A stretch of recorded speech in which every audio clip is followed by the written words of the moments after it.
Салам достор. Бүгін үйүбүздүн бирин Airbnb'ге киргизгенбиз. Анан суроолор көп болуптур. Кандай айланасы кандай, балдар менен барса болобу деп. Азыр ошону силерге бир сыйра көрсөтүп берейин. Ушундай чоң балкону бар. Балкондон чыкканда эле мындай вид ачылат. Бул жер чоң жашыл чөбү менен коро. Бул жерде балдар ойносо болот, йога кылса болот. Каалагандай спортторду кылса болот. Тетиги жерде силерге көрүнүп атабы билбейм, ошол жерде биринчи пляж. Басып барсак бара турган дистанцияда айланабызда 4 пляж бар. Şu эшиктин алдында бири, бираз бул жака басканда экинчиси, анан бул жакта дагы 2 пляж бар. Бирөөсү үй бүлө менен, балдар менен түшкөнгө аябай жакшы. Кичинекей көлмөлөрү бар. Дагы бир пляж серферлерге, бодиборд кылгандарга жакшы. Үйдө бир серфборд бар. Балдарга 2 бодиборд бар, эгерде үйрөнөм дегендер болсо.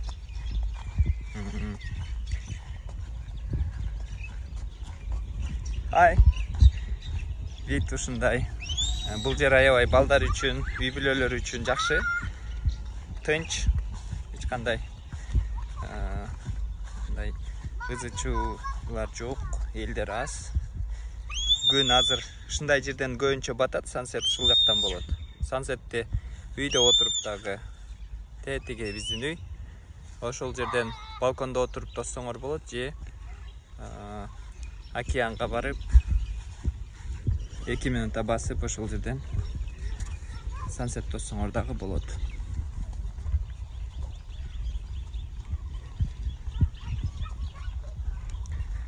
Менин кызым менен балам бассейнге баратат.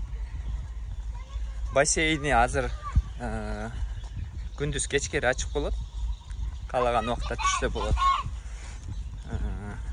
Бассейн океандын жээгинде. Погода боюнча суроолорго бул жактын погодасы 27-28 градус жыл бою. Ошондой 25-27 градустун ортосунда болот жыл бою. Азыр мына кышкы учурда деле 27 градус болуп атат. Азыр апа алып келет. Суунун погодасы бир аз ысык жүрөт, 1-2 градус.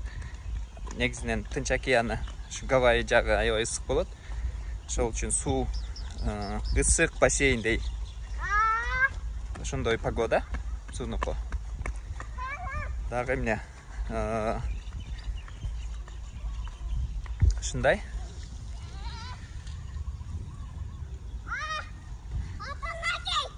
Бул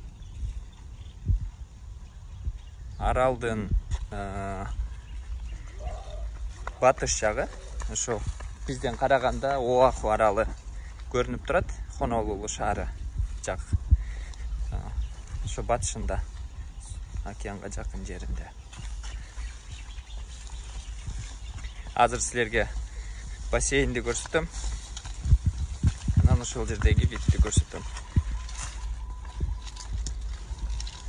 Балдар Кыргызстандагыдай эле ушинтип чуркап ойноп жүрүшкөнгө жакшы место.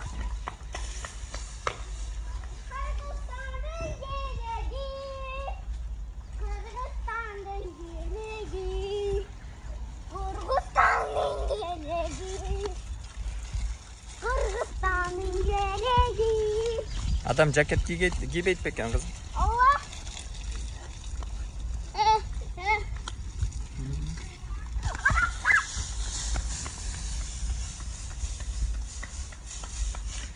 Бул жакта чоң ресторандар, чоң шопинг центрлер жок, башка шаарларга окшогон. Бул жерде тынч эс алам дегендер үчүн аябай жакшы. Бул биздин бассейн.